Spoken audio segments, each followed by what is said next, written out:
It was the kind of love story people envy, or so it seemed. At 35, I had a wife who could light up a room just by walking into it. Natalie was beautiful in a way that stopped you in your tracks.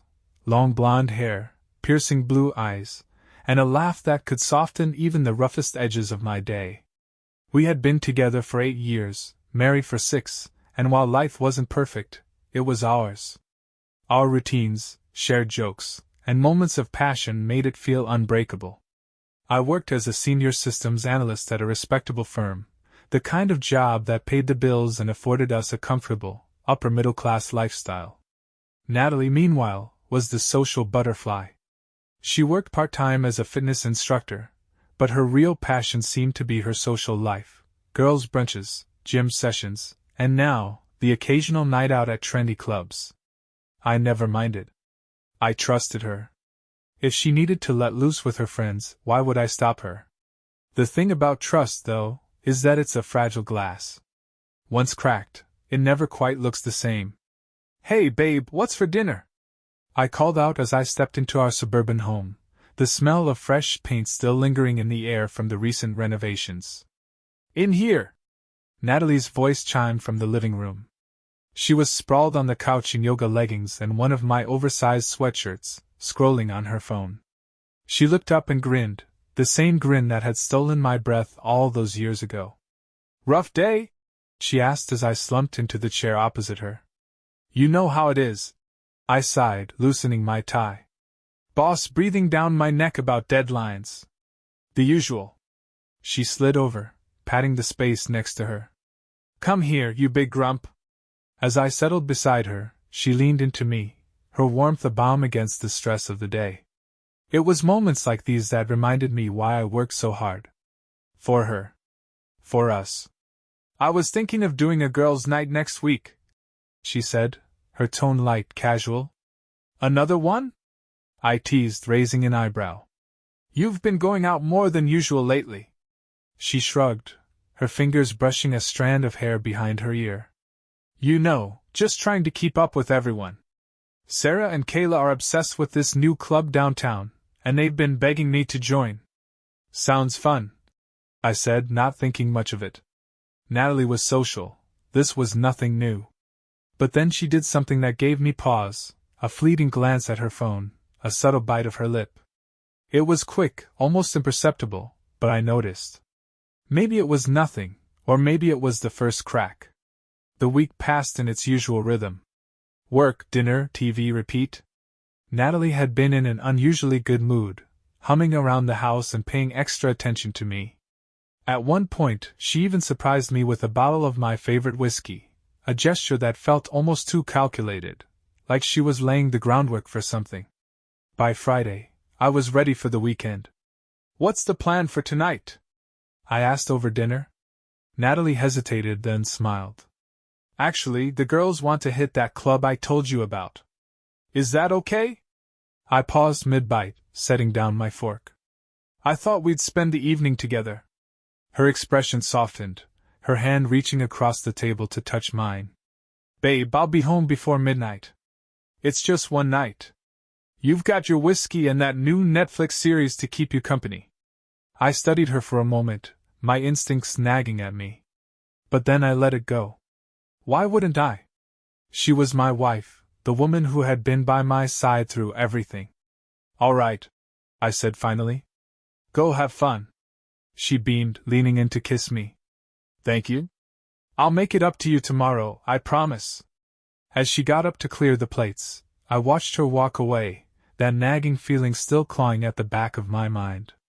But I pushed it aside, telling myself I was overthinking. For now, the glass still held. The weekend started like any other. Natalie was true to her word. She came home just after midnight from her girls' night out. She slipped into bed quietly, her perfume lingering in the air, a blend of jasmine and something unfamiliar. I stirred as she slid under the covers, but she kissed my cheek softly, murmuring, "Go back to sleep." And I did. The next morning, I woke to the sound of her laughter echoing from the kitchen. When I came downstairs, she was perched on a barstool, coffee in one hand, phone in the other, her face lit up with a smile. She looked radiant, as if the night out had breathed new life into her.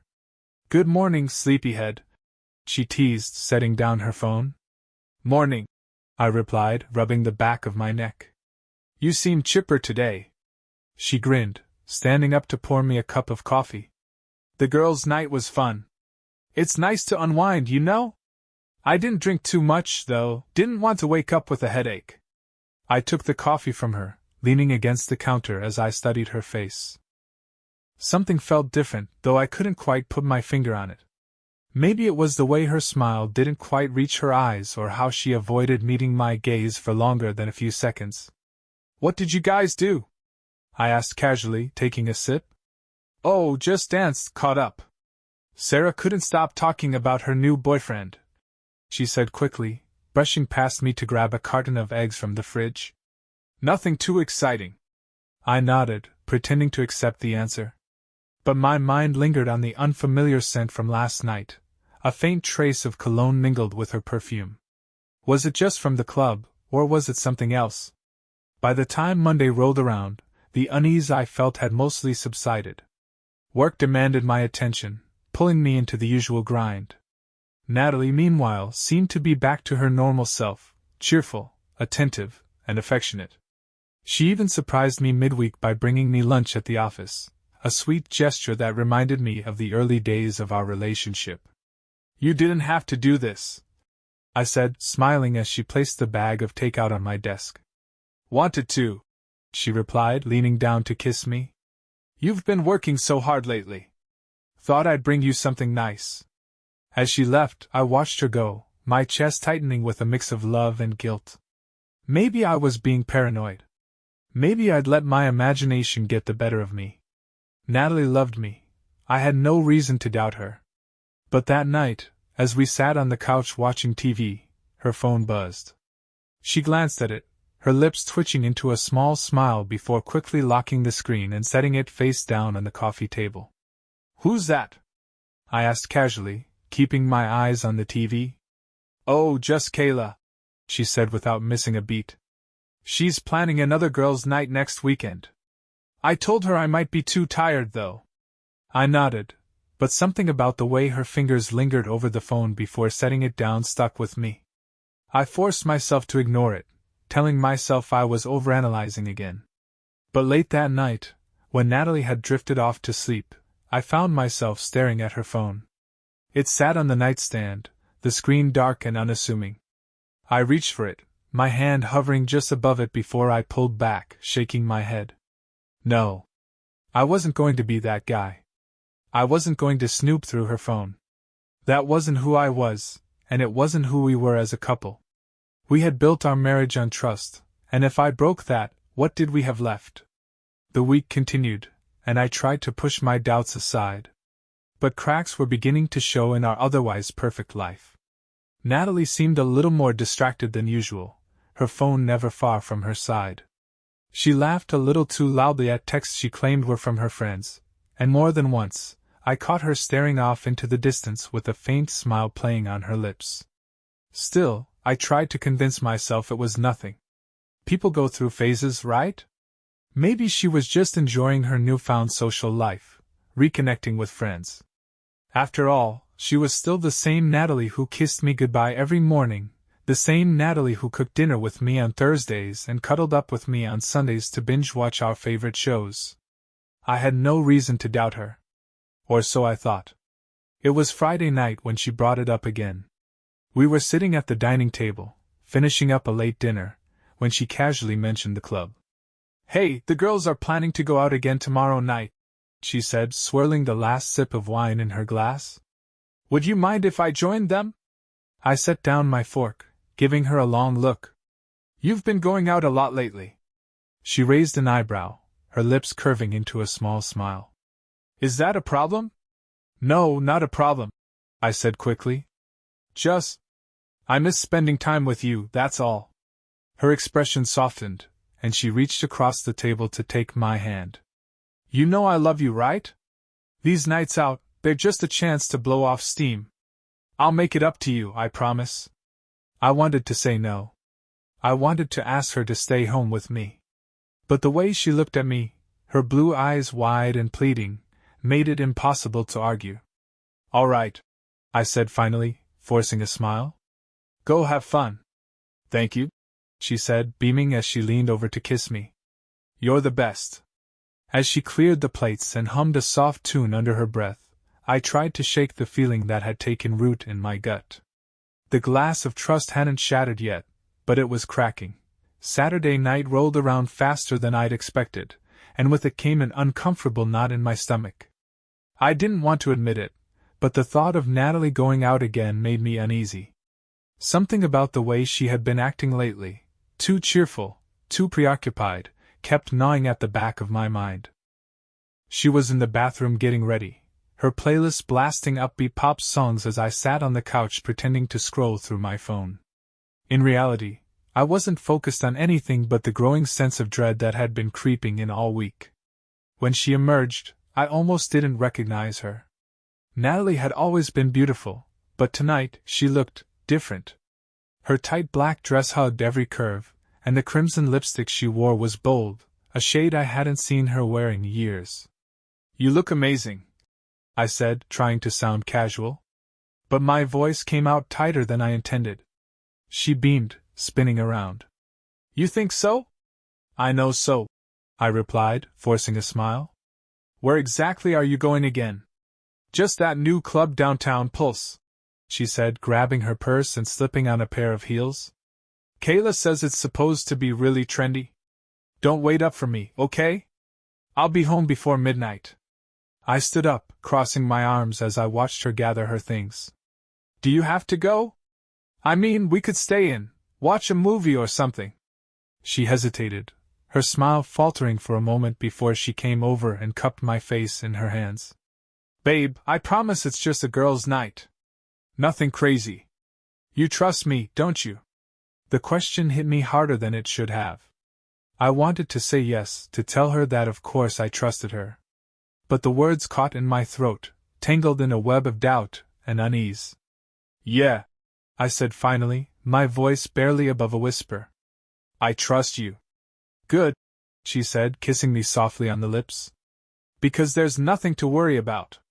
And with that, she was gone, the sound of her heels clicking against the pavement fading as she disappeared into the night. I tried to distract myself after she left. I poured a glass of whiskey, flipped through channels on TV, and even started a movie I'd been meaning to watch. But no matter what I did, I couldn't shake the feeling that something wasn't right. My mind kept drifting back to Natalie, wondering where she was, who she was with, what she was doing. By 11:30, I was pacing the living room, glancing at my phone every few minutes. She had said she'd be home by midnight, but I couldn't shake the nagging thought that she might not come back when she said she would. I debated texting her, but I didn't want to come off as controlling. Besides, what would I even say? Instead, I decided to check her Instagram. Natalie was the kind of person who loved documenting her nights out, and I figured there might be some clue as to how her night was going. But when I opened her profile, I found nothing. No new posts, no stories, no updates. Her friends' profiles were just as quiet. Kayla had posted a picture of her outfit earlier in the evening, but there was nothing else. No group photos, no snapshots of cocktails, no dance floor selfies. It felt off. Midnight came and went, and Natalie still wasn't home. I told myself not to panic. Maybe she had lost track of time, or maybe the club was too loud for her to hear her phone. But as the clock ticked past 12:30, my patience wore thin. I grabbed my phone and called her. The first call went straight to voicemail. So did the second. By the third, I was practically shaking, my mind racing with worst-case scenarios. It was nearly 1 a.m. when the front door finally opened. Natalie stumbled inside, her cheeks flushed and her hair slightly disheveled. She kicked off her heels with a groan, dropping her purse on the floor as she leaned against the wall for balance. "You're late," I said, my voice sharper than I intended. She looked up at me, her eyes glassy. "Oh, hey, babe," she slurred, smiling lazily. "I didn't realize how late it was. You didn't answer your phone." She waved a hand dismissively, walking past me toward the kitchen. Sorry, it must have been on silent. The music was so loud, I didn't even hear it. I followed her, my frustration bubbling to the surface. You said you'd be home by midnight? I know, she said, pouring herself a glass of water. But we were having so much fun. You should have seen Kayla, she was dancing on the table. I crossed my arms, watching her as she chugged the water. You're drunk. So what if I am? She shot back, her tone suddenly defensive. I'm allowed to have fun, aren't I? This isn't like you, Natalie, I said, my voice low. You've been acting different lately. She laughed bitterly, setting the glass down with a loud clink. Oh, please. Don't start with this again. Start with what? I demanded, stepping closer. Asking questions? Wanting to know why my wife's behavior has changed so much in the past few months? Her eyes narrowed, her expression hardening. I told you it's nothing. You're just being paranoid. Am I? I said, my voice rising. Because it doesn't feel like nothing. It feels like there's something you're not telling me. For a moment, she just stared at me, her lips pressed into a thin line. Then she shook her head, brushing past me. I'm going to bed. And just like that, the conversation was over. But as I watched her disappear up the stairs, my chest tightening with anger and suspicion, I knew one thing for certain. Something was very, very wrong. I tried to distract myself after Natalie left, pouring a whiskey and throwing on a Netflix show I'd been meaning to catch up on. But no matter how much I tried to immerse myself in the plot, my mind kept wandering to her. To that dress. To the unfamiliar scent she'd been wearing. To the way her smile felt just a little too polished, like she was playing a part. It was almost midnight, and the whiskey did little to dull the gnawing unease in my chest. She wasn't home yet, and I was pacing the living room, phone in hand. I hadn't texted or called her. I didn't want to seem paranoid. But when the clock struck 12:30 and the door hadn't opened, I caved. I tapped out a message. Me, everything okay? The text remained unread. 5 minutes turned into 10, then 20. The silence felt heavier with each passing second. At 1 a.m. I called her, only for it to go straight to voicemail. By the time I heard the door unlock at 1:30, I was a mess of anger and worry. Natalie stumbled inside, giggling softly as she tried to slip off her heels without making noise. She froze when she saw me sitting on the couch, my arms crossed.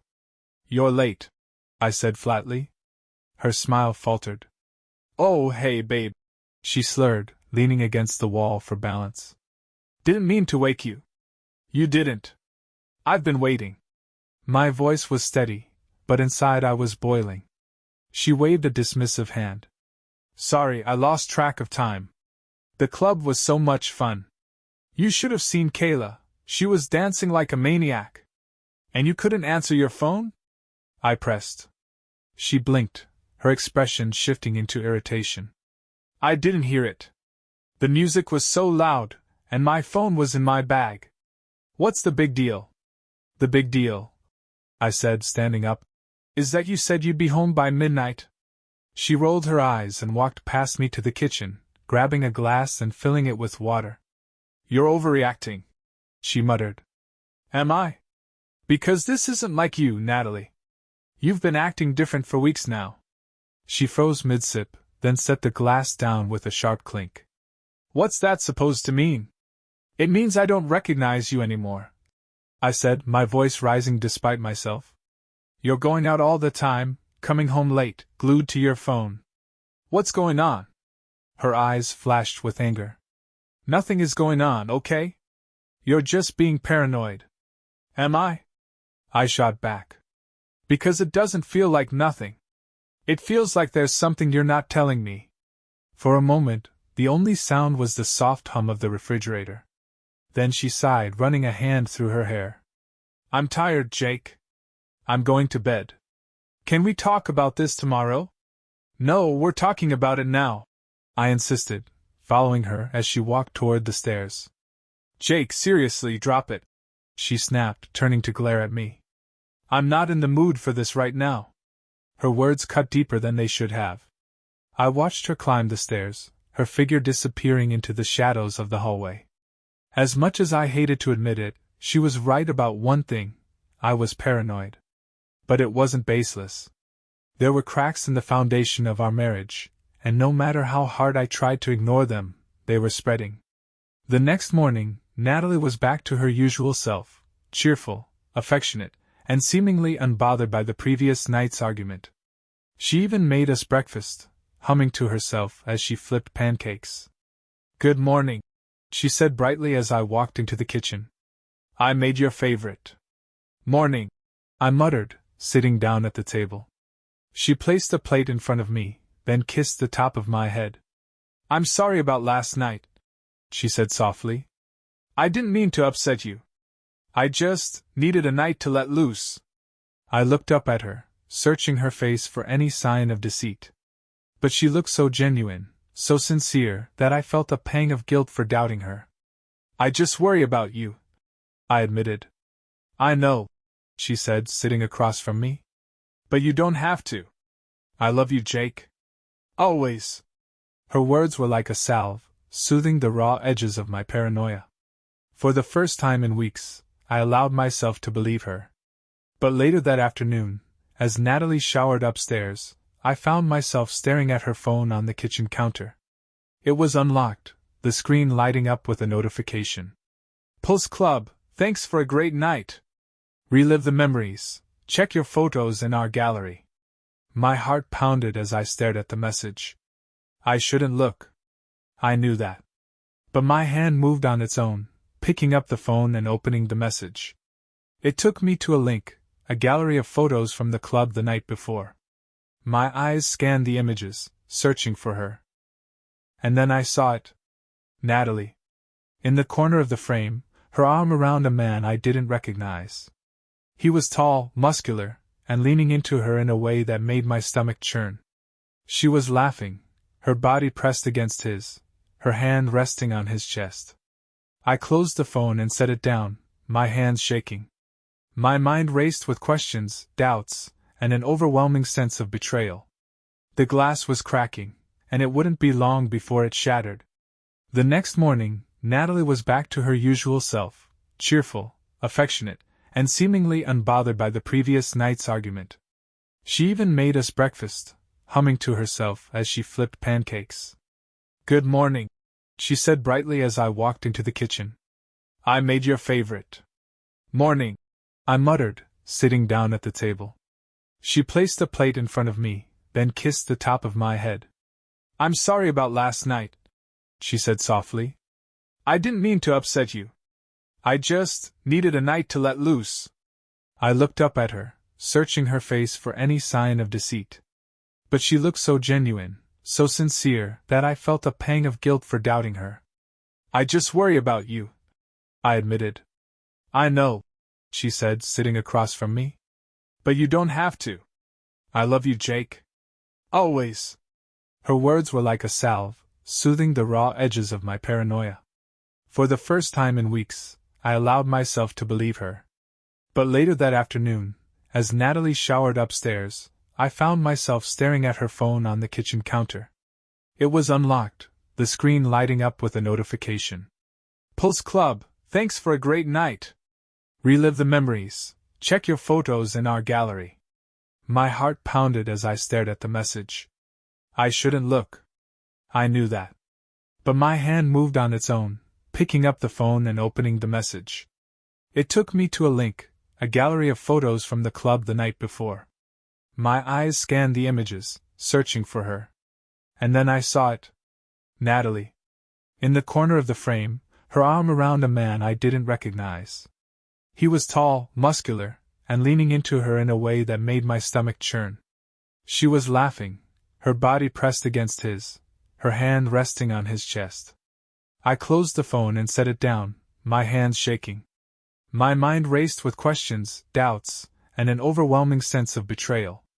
The glass was cracking, and it wouldn't be long before it shattered. Sunday passed like a storm cloud hanging low over the house. Natalie acted as if nothing had happened, her bright demeanor almost mocking in its normalcy. I played along, wearing the mask of a man who wasn't slowly unraveling from the inside out. But every glance at her, every time she smiled or kissed me, it felt hollow, like I was looking at a stranger. I couldn't shake the image from the club gallery. Her pressed against that man, laughing like nothing else in the world mattered. I had memorized every detail, the way her hand lingered on his chest, his arm looped casually around her waist. It wasn't just a picture, it was a punch to the gut, proof of something I couldn't yet name but was terrified to face. I spent most of the day in the garage, pretending to tinker with tools while my mind spiraled. Questions I couldn't answer raced through my head. Who was he? How long had this been going on? Was I losing her, or had I already lost her and just didn't know it yet? By the time night fell, I was no closer to clarity. Natalie kissed me goodnight, whispering a soft, "I love you," before heading upstairs. I stayed in the living room, staring blankly at the TV, sipping on whiskey to dull the ache in my chest. That's when my phone buzzed. The screen lit up with a notification, unknown number. I frowned, unlocking the phone to open the message. It was a video file. No subject, no text. Just a video. My heart sank. I knew, even before pressing play, that this wasn't going to be good. My thumb hovered over the screen, hesitation clawing at me. But curiosity and dread pushed me forward. I tapped the screen. The video opened with a shaky shot of a dimly lit room, the bathroom of a club. The tiles were a dark, polished black, the kind designed to look sleek but cheap. The camera adjusted, and the sound of muffled voices filtered through the audio. Then I saw her. Natalie. She was pressed up against the wall of the bathroom, her arms draped around the neck of the same man from the photo. He was kissing her hungrily, his hands roaming her body in ways I couldn't unsee. Natalie didn't resist. She didn't push him away. She pulled him closer, her leg hitching around his hip as he pressed against her. The video shifted slightly, catching her face. Her eyes were half-lidded, her lips parted, a soft moan escaping her throat. I felt like I was going to be sick. The video cut off abruptly, leaving me staring at a black screen. My hand shook as I set the phone down, bow rising in my throat. I couldn't breathe. This was it. This was the truth. All the doubts, the nagging feelings, the cracks I'd tried to ignore, it was all here, laid bare in the ugliest, most undeniable way. Natalie had betrayed me. I didn't sleep that night. How could I? Every time I closed my eyes, I saw her face in that video, heard the sounds of her betrayal. The love I thought was unshakable now felt like a cruel joke. When she came downstairs the next morning, fresh-faced and humming a tune, it took everything in me not to explode. "Morning," she chirped, pouring herself a cup of coffee. I stared at her from across the kitchen, my hands gripping the edge of the counter to keep myself grounded. "Morning," I said, my voice tight. She glanced at me, her brow furrowing slightly. "You okay? You look off." "Didn't sleep well," I lied. She walked over, placing a hand on my arm. "I'm sorry, babe. Maybe tonight we can go to bed early, get some rest together." Her touch burned, and I pulled away, pretending to grab a glass from the cabinet. "Yeah," I muttered. "Maybe." I couldn't do it. I couldn't confront her. Not yet. I needed time to process, to figure out what came next. But the anger simmered just beneath the surface, threatening to boil over at any moment. At work, I couldn't focus. The video replayed in my mind like a broken record, each frame another dagger to the heart. I barely made it through the day, snapping at coworkers and avoiding conversations. By the time I got home, I was exhausted, not from work, but from the weight of carrying this secret. Natalie was in the kitchen, cooking dinner. She smiled when she saw me, her eyes lighting up the way they always did. "Hey, you're home early," she said, stirring a pot on the stove. "I'm making your favorite." I wanted to scream at her. To demand answers. To throw the phone down in front of her and watch her squirm. Instead, I said, "Smells good," and walked past her to the bedroom. I sat on the edge of the bed, staring at the floor, my hands gripping my knees. How had it come to this? How had the woman I loved, the woman I trusted more than anyone, done this to me? I reached for my phone, scrolling back to the video. I played it again, forcing myself to watch it, to burn it into my memory. If I was going to confront her, I needed to be ready. I needed to know every detail, every frame. But as I watched, something new caught my eye.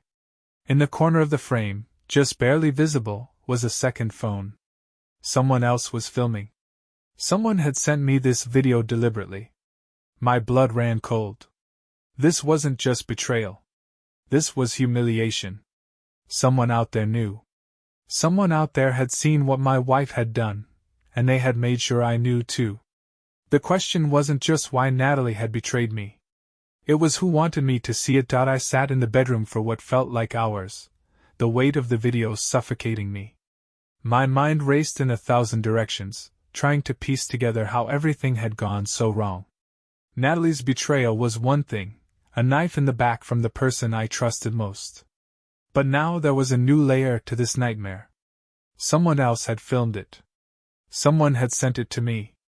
I didn't know which was worse, the fact that my wife had cheated on me in such a public, degrading way, or the fact that someone out there was watching, knowing, waiting. When I finally left the bedroom, Natalie was sitting on the couch, scrolling through her phone, her legs curled beneath her. She looked up and smiled at me, her expression soft and unbothered. "Dinner's ready whenever you are," she said, her voice light and casual, as if our entire marriage hadn't been reduced to rubble behind her back. I nodded, muttering, "I'm not hungry." Her brow furrowed, and she tilted her head. "You sure? You've barely eaten all day." I said I'm fine. I snapped, the anger in my voice sharper than I intended. She blinked, startled, then shrugged. "Okay. Suit yourself." As she turned her attention back to her phone, I felt a fresh wave of fury wash over me. How could she sit there, so calm, so unaffected, while my world was crumbling? How could she act like everything was fine when I'd seen the proof of her betrayal with my own eyes? I stormed back into the bedroom, slamming the door behind me. My hands were shaking as I grabbed my phone and opened the video again, this time pausing on the frame where the second phone was visible. Who were they? Why had they sent this to me? I needed answers. The next morning, I woke with a splitting headache, the result of a restless night and far too much whiskey. Natalie was already downstairs, humming to herself in the kitchen. I grabbed my phone, scrolling through my contacts until I found the number for a private investigator I had used once before, years ago, for a background check on a potential employee. "Hey, Marcus," I said when he picked up. "I need your help with something." Marcus's voice was calm and professional. "What's going on?" I hesitated, the words sticking in my throat. Admitting what had happened felt like ripping off a scab, exposing the raw, bleeding wound beneath. "My wife. I think she's cheating on me," I said finally. "And someone sent me proof." There was a pause on the other end of the line before Marcus replied. "What kind of proof?" "A video," I said, my voice cracking slightly. "From last weekend. At a club." Marcus's tone shifted, his voice laced with caution. "That's serious. Do you know who sent it?" "No," I admitted. "But there's a second phone in the video. Someone was filming, and I need to find out who they are." Marcus exhaled, the sound crackling through the phone. "Send me the video. I'll look into it." I hesitated. The thought of sharing something so personal, so humiliating, made my stomach churn. But what choice did I have? "All right," I said. "I'll send it now." By the time Natalie left for her yoga class later that morning, I was barely holding it together.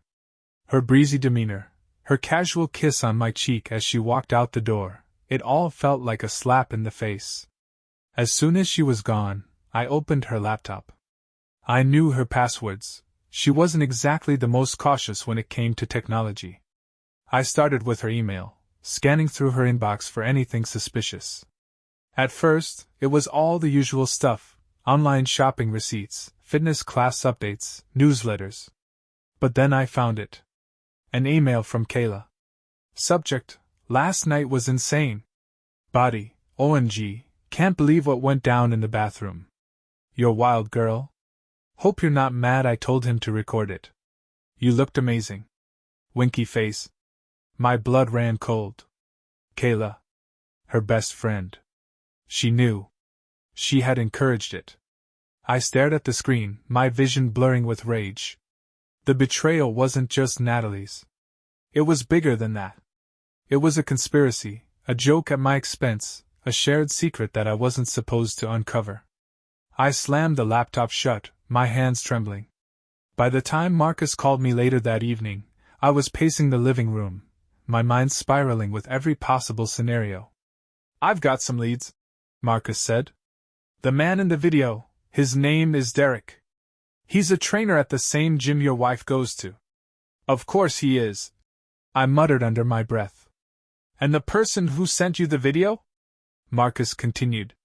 I traced the number to a burner phone, but the location pings near Pulse. It's someone close enough to know your wife and this Derek guy. Kayla, I said bitterly. Marcus paused. Her friend?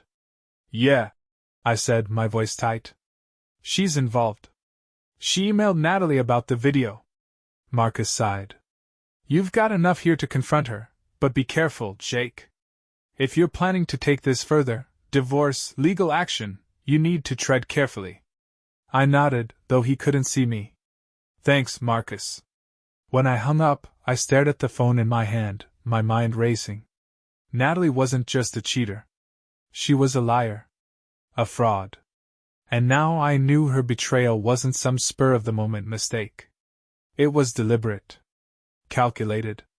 But as much as I wanted revenge, as much as I wanted to confront her, I couldn't shake the feeling that I was out of my depth. Because if Kayla had sent the video, if she and Derek were in on it together, who else knew? How far did this go? And why did it feel like I was the last to know? By the time Natalie came home from her yoga class, the weight of everything I'd uncovered was pressing on my chest like a boulder. Kayla's email kept replaying in my head, every word digging the knife in deeper. Natalie hadn't just betrayed me, she'd let her friends participate, even encourage it. And that video, that goddamn video wasn't just a careless mistake. It was deliberate. As she walked into the house, her gym bag slung over her shoulder, she greeted me with a smile that felt more venomous now than endearing. Hey babe, she said, tossing her bag onto the floor. Yoga was killer today. You should have seen the new instructor, he had everyone sweating in, like 10 minutes. My jaw tightened as I watched her flit around the kitchen, grabbing a bottle of water from the fridge like nothing had changed. Like she hadn't destroyed our marriage piece by piece. You were gone longer than usual, I said, keeping my voice steady. She paused, glancing at me. Kayla wanted to grab smoothies after class. Why? Miss me already? Her playful tone made my stomach churn. Something like that, I muttered, turning back to my laptop. I didn't want to let her see the storm brewing beneath the surface. Not yet. Because now, more than ever, I needed a plan.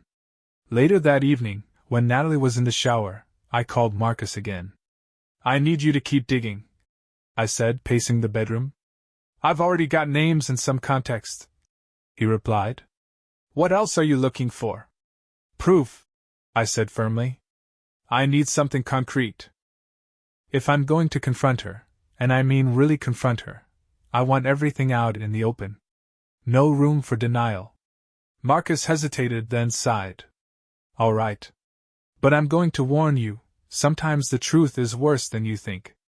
I clenched my jaw, staring at the bathroom door where the sound of running water muffled Natalie's voice as she sang to herself. I already know that, Marcus. Just do it. Understood. I'll be in touch, he said before hanging up.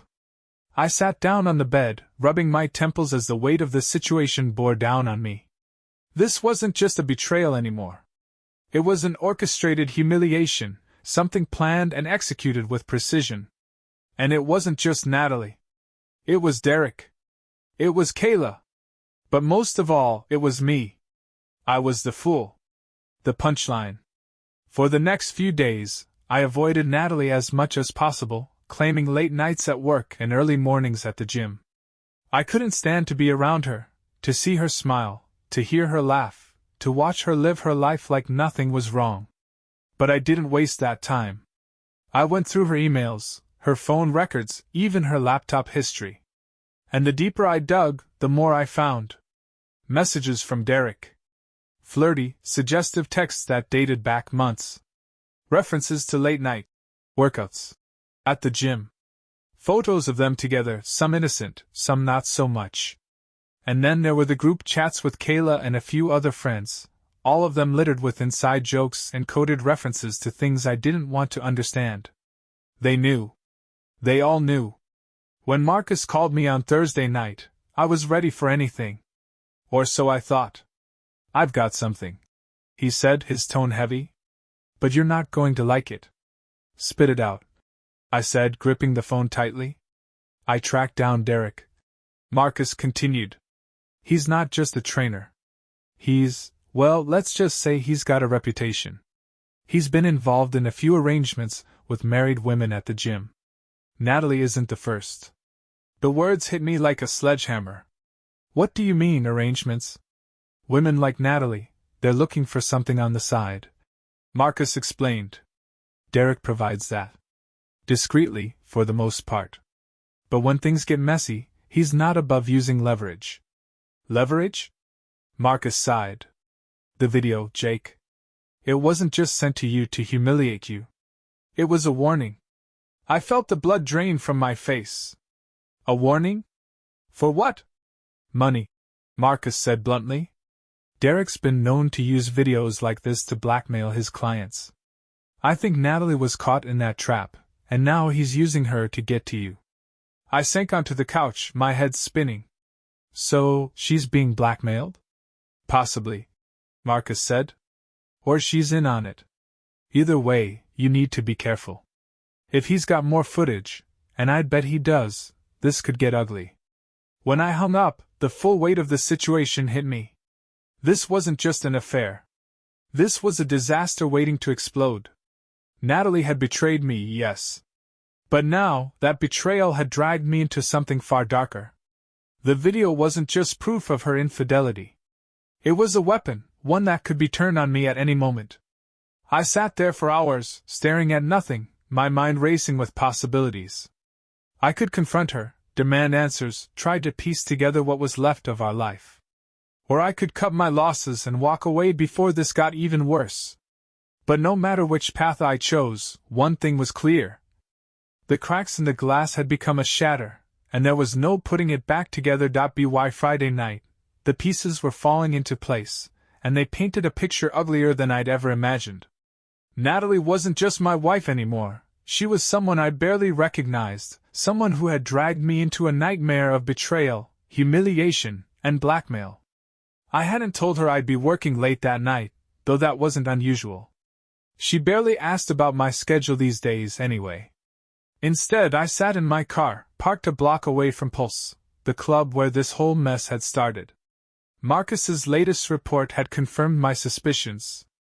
Derek had connections here, and Kayla wasn't just a friend enabling Natalie's antics. She was the conduit, the bridge between Natalie and whatever twisted game Derek was playing. I needed to know the truth. The streetlights cast long shadows as I waited, my fingers drumming nervously against the steering wheel. At 10:15, my patience was rewarded. Natalie and Kayla appeared, dressed to kill, their laughter echoing down the street as they entered the club together. The knot in my stomach tightened as I started the car. Inside the club, the music was deafening, a pulsating beat that seemed to vibrate through my bones. The place was packed, sweaty bodies writhing on the dance floor, bartenders moving at breakneck speed, a haze of perfume, cologne, and alcohol filling the air. I kept my distance, sticking to the shadows as I followed Natalie and Kayla. They headed straight for the VIP section, where velvet ropes separated the chosen few from the masses. From my vantage point, I could see them settle into a corner booth. And then, like clockwork, Derek appeared. He slid into the booth beside Natalie, his arm draping casually over the back of the seat. Kayla laughed and leaned closer, saying something I couldn't hear. Natalie, for her part, looked nervous. She kept glancing around, fidgeting with her hair, her drink, the hem of her dress. I stayed rooted in place, my fists clenched as I watched Derek lean in, his lips brushing against Natalie's ear. She nodded, her hands gripping her glass tightly. Something about her body language struck me as odd. She wasn't the carefree, confident woman I'd seen in the video. She looked tense, uneasy, like someone trying to hold it together under pressure. I pulled out my phone, snapping a few discreet photos as they laughed and whispered, their heads close together. This wasn't just an affair. This was a business transaction. I didn't confront them. Not yet. I needed more than a few blurry photos and suspicions. So I waited, biding my time as I followed them from a safe distance. Around midnight the group left the club. Natalie clung to Derek's arm, her movements unsteady, as Kayla walked ahead of them, phone in hand. They piled into a black car, laughing as the door slammed shut. I tailed them as the car weaved through the city, my heart pounding with every turn. Eventually, it pulled into the parking lot of a mid-tier hotel on the outskirts of town. They didn't even try to hide it. Derek and Natalie disappeared inside, leaving Kayla in the car. She lit a cigarette, her face illuminated by the faint orange glow. I parked across the lot, watching as the minutes stretched into an hour. By the time Natalie returned home at 3 a.m., I was already there, sitting in the living room with a glass of whiskey. She walked in, her hair slightly disheveled, the faint scent of sweat and cologne clinging to her. "Hey," she said softly, setting her purse down. "You're up late." I didn't respond, my eyes fixed on the amber liquid swirling in my glass. She hesitated, then sat down across from me, her expression guarded. "Is everything okay? Why don't you tell me?" I said, my voice flat. Her brow furrowed. "Jake, what's going on?" I set the glass down, leaning forward. "How long, Natalie? How long have you been lying to me?" She froze, her lips parting slightly as her eyes darted away. "Don't play dumb," I said, my voice rising. "I know about Derek. I know about Kayla. I know about the video. So stop pretending and just tell me the goddamn truth." Her face drained of color. "Jake, don't," I snapped, cutting her off. "Don't you dare lie to me again." Tears welled in her eyes as she looked down at her hands. "It wasn't supposed to be like this," she whispered. "Then how was it supposed to be?" I demanded. "Were you just going to screw around behind my back forever? Or did you think I'd never find out?" She shook her head, her voice trembling. "Jake, I'm so sorry. I didn't mean for it to get this far. I didn't." "Save it," I said, standing up. "I've heard enough." I walked past her, heading for the door. But before I could leave, she grabbed my arm. "Jake, wait," she pleaded. "It's not what you think." I turned to face her, my anger boiling over. "It's exactly what I think, Natalie. You betrayed me. You lied to me. And now, you want me to stand here and pretend that everything's fine? That we can just go back to how things were?" Her tears spilled over, and she shook her head. "I'll fix it. I'll do whatever it takes to fix this." I pulled my arm free, my voice cold. "You can't fix this. It's broken. Just like us." And with that, I walked out, leaving her standing there, tears streaming down her face. As I drove aimlessly through the empty streets, the weight of everything came crashing down on me. The betrayal. The lies. The humiliation. I had thought I could find answers, find closure. But the deeper I dug, the worse it got. Because the truth was, no matter how much I uncovered, I couldn't erase what she had done. And I couldn't unsee that video. I spent the night in my car, parked on a quiet street miles away from the house I once called home. Sleep didn't come, not that I expected it to. My mind was racing with everything that had unraveled in the last few days. The betrayal, the lies, the video that had burned itself into my memory. I'd left her there, standing in the living room, tears streaming down her face, begging for forgiveness she didn't deserve. I should have felt relief walking out the door, but all I felt was hollow. I didn't go to work the next day. Instead, I sat in that car, staring blankly at the dashboard as the hours ticked by. When my phone buzzed around noon, I ignored it. Then it buzzed again. And again. Finally, I glanced at the screen. 10 missed calls from Natalie. 3 missed calls from Marcus. My stomach twisted as I opened my messages. Natalie had left a string of frantic texts. Natalie, Jake, please. Natalie, I'm sorry. Can we talk? Natalie, I'll do anything. Just come home. Natalie, please, Jake. I can't lose you. I deleted the thread without replying. Then I opened Marcus's messages. Marcus, Jake, we need to talk. Marcus, call me ASAP. It's urgent. I hesitated for a moment before dialing his number. He picked up on the first ring. Jake, Marcus said, his voice low and serious. I found something. You're not going to like it. I already don't like it. I muttered. What is it now? There's more to the story with Derek and Kayla, he said. They've been running a scheme for months, maybe longer. Targeting married women like Natalie. They lure them in, get leverage, then bleed them dry with blackmail. My grip on the steering wheel tightened. And Natalie? She's one of their marks. Marcus continued.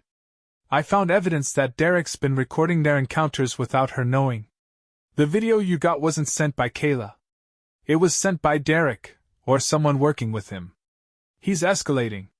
My stomach dropped. Why? Money, Marcus said simply. That's what it's always about. I think he's trying to use her to get to you. Your income, your assets. It's too tempting for someone like him. I leaned back in the seat, closing my eyes as the weight of Marcus's words settled over me. So what do I do? I asked finally. You need to confront this head on, Marcus said. But you need to be smart about it. If he's already blackmailing her, there's a chance he'll come after you next. Get ahead of it. Don't let him control the narrative. When I finally went home that evening, the house was dark. Natalie was sitting on the couch, her face pale and blotchy from crying.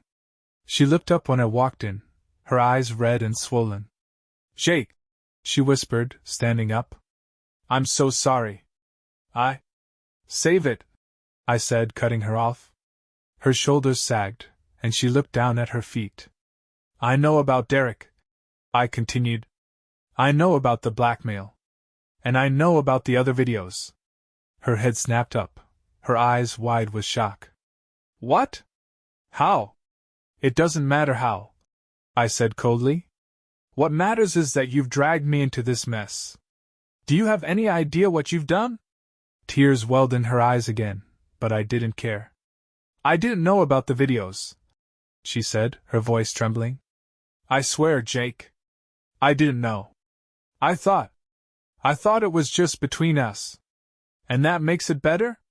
I demanded, my voice rising. You thought screwing some guy behind my back was fine as long as no one found out? She flinched, her tears spilling over as she shook her head. I was stupid. I was selfish. But I didn't mean for it to get this far. Jake, please, you have to believe me. I stared at her, the woman I'd loved for years, and felt nothing but contempt. I don't have to believe anything, I said. Not anymore. I spent the next few days putting my plan into action. With Marcus's help, I compiled every piece of evidence I had, Natalie's texts, Kayla's email, the video. I wanted it all documented, every last detail of her betrayal. I also froze our joint accounts and moved my savings into a separate account. If Derek thought he could bleed me dry, he was in for a rude awakening. By the time Natalie caught on, it was too late. What's this? She demanded one morning, holding up a bank statement. Exactly what it looks like, I said flatly. You froze the accounts? She said, her voice rising in disbelief. I'm not funding your mess, I replied. If Derek wants money, he can take it from you. Not me. Her face crumpled, and she sank into a chair, burying her face in her hands. Jake, I'm sorry. I didn't mean for this to happen. I'll fix it. I'll talk to him. Do whatever you want, I said, cutting her off. But don't expect me to clean up your mess. I'm done. Her head snapped up, panic flashing in her eyes. What do you mean, done? I mean, this is over, I said, my voice cold and final. You, me, whatever this was. It's done. No, she whispered, shaking her head. Jake, please. We can fix this. I'll do anything. Just don't leave me. I stared at her, the tears streaming down her face, and felt a flicker of something I couldn't name. But it wasn't enough. Goodbye, Natalie, I said, turning and walking out the door. Her sobs followed me down the hall, but I didn't look back. Walking away from Natalie should have felt like freedom, like I'd finally broken free from the web of lies and betrayal she'd spun around me. Instead, it felt like standing on the edge of a cliff, staring into the abyss. There was no going back. Whatever version of my life I'd been clinging to was gone now, shattered into pieces I could never put back together. I spent the next few days at a cheap motel on the outskirts of town, trying to figure out what came next. My phone buzzed constantly, calls and texts from Natalie, voicemails I refused to listen to. Even Kayla had the audacity to try reaching out, though I deleted her messages without a second thought. Marcus called me once to check in. You holding up? He asked, his voice gruff but concerned. Define holding up, I muttered, staring at the stained wallpaper. Fair enough, he said. I've got the last pieces of the puzzle for you. Derek's been running this scheme for years. He's blackmailed at least 6 other women that I could find. Most of them paid up to keep things quiet, but a few pushed back. One of them even tried to go to the police, but nothing stuck. He's slippery. And Natalie? I asked, though I wasn't sure I wanted the answer. She's his latest mark, Marcus said. But I don't think it's just about the money anymore. He's got enough leverage to make this personal. Personal, I echoed, the word tasting bitter in my mouth. Jake, if you're thinking about revenge. I'm not, I lied, cutting him off. Marcus sighed. Look, just be careful.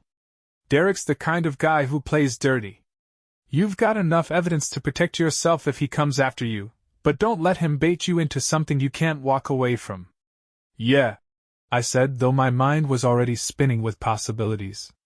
2 weeks later, I filed for divorce. Natalie showed up at the lawyer's office, looking like a shadow of herself. She was pale, her hair pulled back in a messy bun, and her eyes red and swollen from crying.